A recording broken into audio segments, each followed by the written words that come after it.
Ved ligeudkørsel er det sådan, at jo hurtigere man kører, jo mindre skal køreren gøre for at holde balancen. Hvis en kører bare nøjes med at dreje på styret, når han skal rundt i en kurve, bliver han trukket ud mod svingets yderside, og han kan ikke undgå at vælte.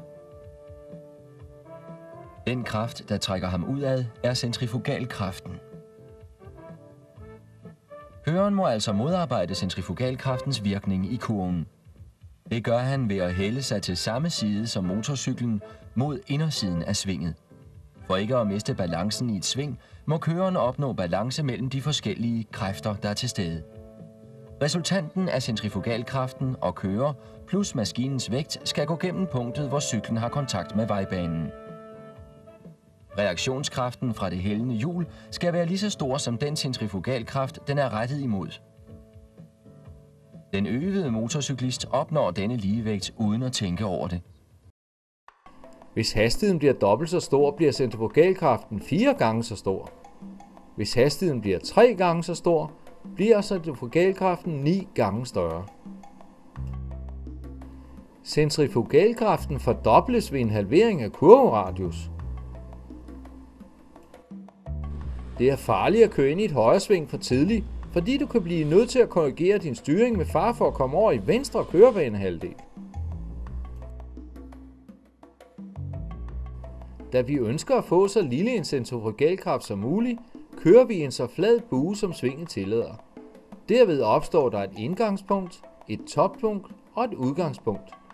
Det teoretiske toppunkt ligger lige i toppen af svinget, men du skal køre efter et praktisk toppunkt, der ligger lidt længere fremme, for ikke at komme over i modkørernes kørebanehalvdel.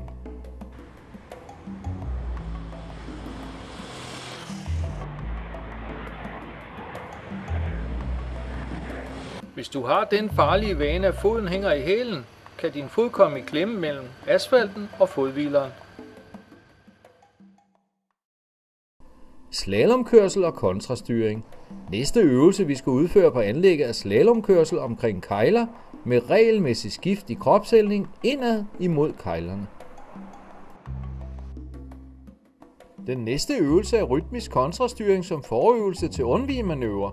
Her viser vi forskellen på slalom med skift i kropshældning og slalom med kontrastyring. Meningen med kontrastyring er, at man kan undvige en forhindring hurtigere, hvis man hurtigere opnår den korrekte hældning på cyklen.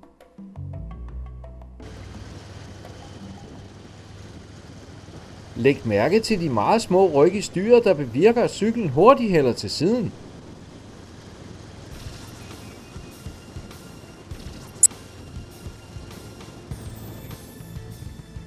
Et snurrende hjul er at sammenligne med et gyroskop. Hvis man skubber i retning A, vil hjulet bevæge sig i retning B.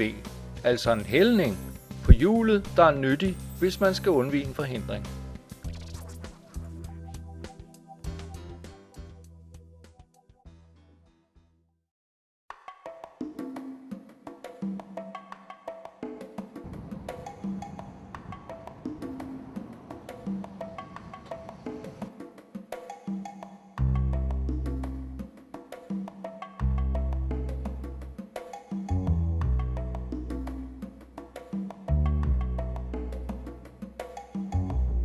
Du skal gennemkøre svinget med markeret ind- og udgangspunkt samt toppunkt og øve uden markeringer. Du skal gennemkøre samme øvelse med kørelæreren bag på cyklen.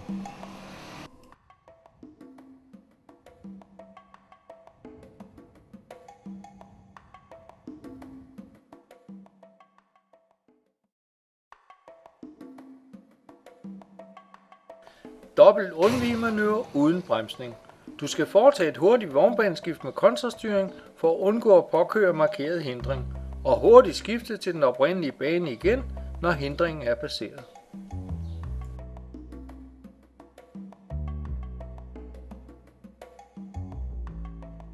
Bremsning med undvigemanøvre. Ved næste øvelse skal du bremse foran markeret hindring med udkobling og samtidig brug af begge bremser. Derefter slippes begge bremser, og vi undviger uden at bremse. Vi starter med lav fart og udfører øvelsen med stigende hastighed.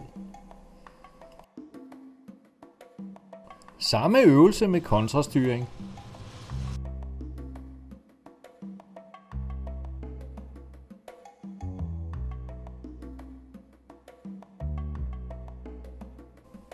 Ved næste øvelse, bremsning med begge bremser, vi slipper begge bremser og foretager en dobbelt undvigemanøvre uden bremsning.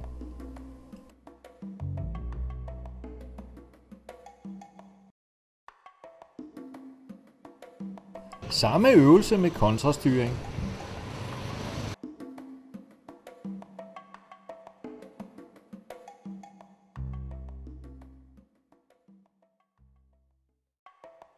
Forholdsregler ved udskridning og slingrende kørsel. Du skal vide, at hvis du får en udskridning med baghjulet, skal du øjeblikkeligt trække koblingsgrebet helt til og holde det inde under hele opretningen. Aldrig bremse eller give gas, da det kun forværrer udskridningen. Når vejgrebet er genvundet og motorcyklen er på rette kurs, slækkes koblingsgrebet langsomt, og man giver forsigtig gas.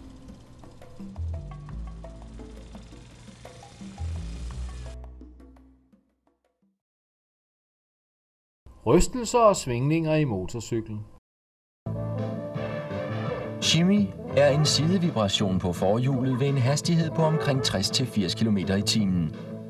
Det er en vedvarende bevægelse. Nedslidning af dækket og slitagens form og beskaffenhed kan være skyld i shimmy, men dækket har ikke altid skylden. Shimmy kan også forekomme, hvis forgaffelbroerne er for svage eller forkert spændt, eller hvis kronrørsakslen ikke er korrekt spændt.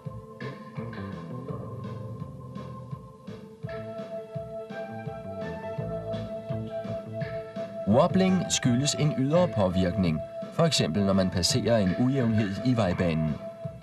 Det kan forekomme ved en hvilken som helst hastighed.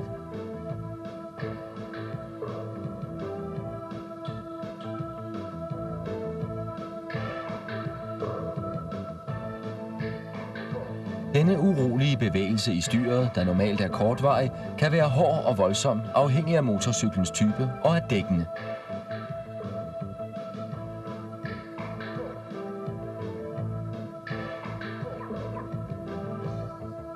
Weave er en langsom, vedvarende vibration i hele motorcyklen, normalt ved hastigheder over 150 km i timen.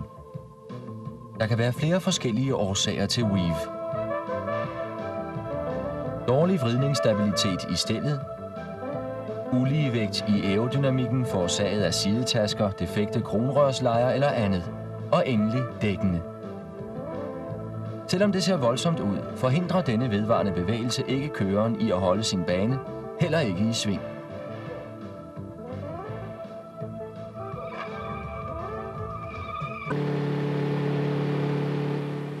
Dette er ikke noget filmtræk.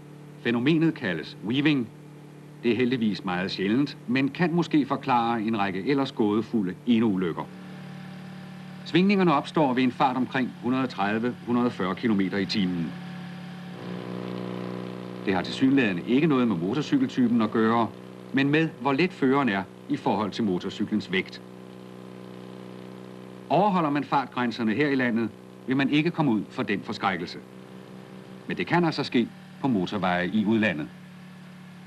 Lad være med at bremse eller prøve at få magt over styret. Der er kun én ting at gøre: at lægge sig ned og så tage farten af. Ellers kommer svingningerne igen, når man rejser sig op.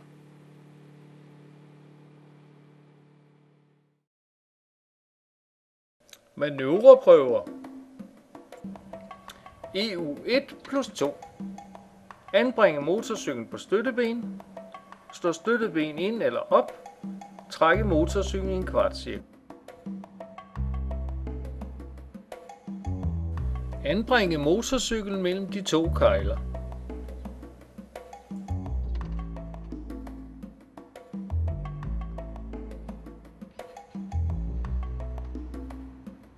Starte motoren, kør i en kvartcirkel på kun ca. 2,5 meter, og derefter langsom slalom og stoppe.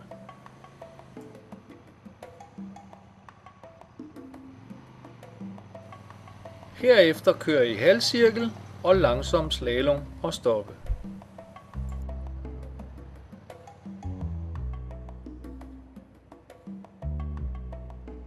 Prøven afsluttes med, at motorcyklen sættes på støtteben.